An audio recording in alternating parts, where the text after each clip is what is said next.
Welcome back to the Press Box NIU edition. I'm Daily Chronicle sports editor John Stife. I'm here with sports reporter Nick Gertz and NIU beat reporter John Solly. Came off a big win over Indiana State this last week. What do you take out of it? I think you take a lot of confidence out of it. They needed it. Dan Nicholson on Tuesday said that this was a game that they needed to win because after an 0-2 start with two close losses, you need something to pick you up. All right, and then next week they're playing this Saturday, actually, at 11 a.m. They're playing against Eastern Michigan, and Eastern Michigan's a team they had a little trouble with last year.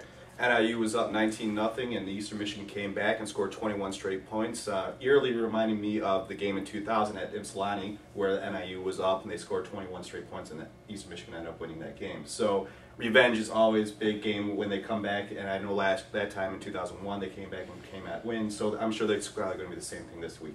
All right, and if NIU wants to have success in the MAC this year, they've got to be able to beat teams like Eastern Michigan and then just hope to be close with teams like Central Michigan, the tougher teams in the conference. Exactly. All right, and the biggest questions for NIU are the quarterback position and the running back. Talk a little bit about quarterback. Well, at quarterback on Saturday at Indiana State, we saw Dan Nicholson, DeMarcus Grady, and a little bit of Ryan Morris. Dan Nicholson had a cortisone shot last Tuesday. The team played that close to the vest, but he came out and played well. DeMarcus Grady's first collegiate pass was a touchdown. He did pretty well too. And at running back, you've got four different guys who are getting carries. You've got Miko Brown, Montel Clanton, Justin Anderson, and Ricky Kreider. And the coaches said before the season started that they're not going to give 25 carries to one guy. They're going to split up carries because no one's distinguished themselves, and that's what they've done so far.